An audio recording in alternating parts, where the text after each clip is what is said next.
to be an inspiration to so many people in our community, but I get the chance to introduce someone today who inspires me. So excited. Marci Williams, who's like the guest speaker of today's program. I met her because we do a segment on News 2 called Hero Central. It's where we recognize really powerful and moving people in our communities that do great things. And she's this vivacious lady who can outrun a jackrabbit. She's got all this personality. She's got a quick step, but that's not how it always used to be. Marci weighed over 300 pounds, and she inspired me to lose weight. I actually started losing weight the day after I met her. That's how much she inspired me. So I get to introduce Marci Williams to you today, but I think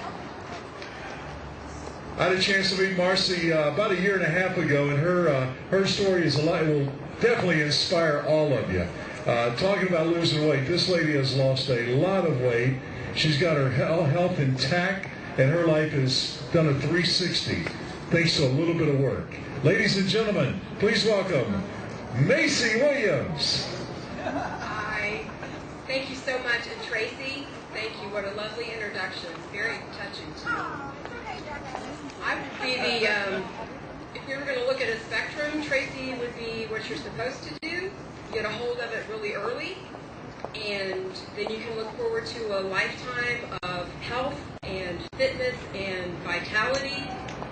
I would be at the opposite end of that spectrum. Tracy is actually the age of my oldest child, so I'm technically old enough to be her mother.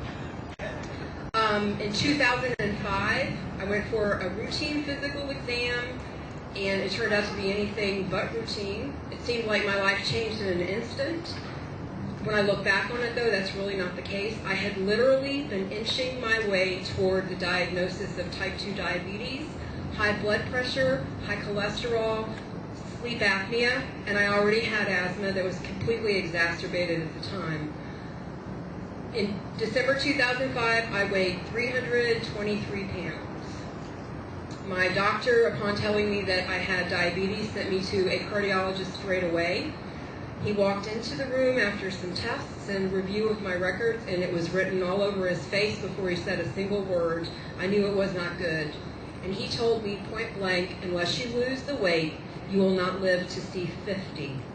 And when you can count the years to your 50th birthday on one hand, that's not good. And it scared me, and it was real, and it was something that I knew I had to get a hold of. And the very first step toward regaining my health was controlling my diabetes. When I was first sent to a cardiologist, I had absolutely no idea. Why am I at a cardiologist? I have diabetes. That's your heart. This is a pancreas thing. Heart disease is the #1 complication of diabetes. I did not know that then. I live that every day. Every day I'm a diabetic. Every day I have to eat well, follow my eating plan. I have to exercise, and I have to make sure that I keep my blood sugar numbers in control. That is extremely important for every person that can hear my voice. You're never too young. You are never too old.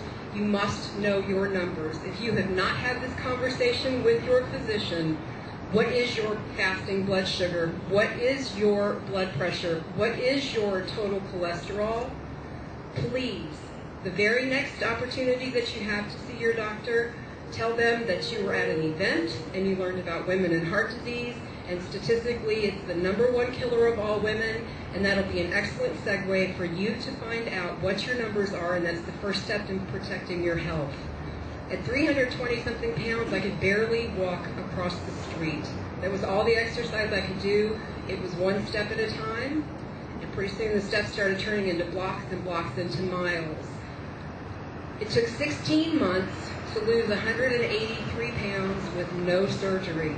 But more important than that number, thank you, is the number, my A1C, completely in control. No more high blood pressure, no more high cholesterol. I am not an insulin-dependent diabetic any longer. My health is good. I have a bright future to look forward to that include a wonderful husband, a family, 2 grandchildren, And I can live my life now to its fullest because I have really and truly learned that if you do not manage your health will absolutely manage you. And today I'm here in kind of a dual role. I have the privilege of being the chairperson of the Leadership Council for Go Red for Women in Greensboro. And I just want to take an opportunity to recognize my committee who put on this awesome event. They're the ladies who are walking around in the boas.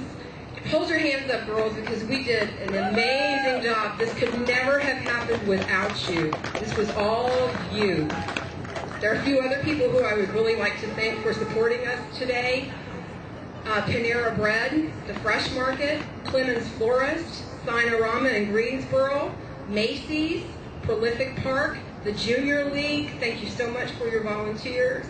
We have photographers here today, absolutely amazing. Judy Auger and Becky Dickerson.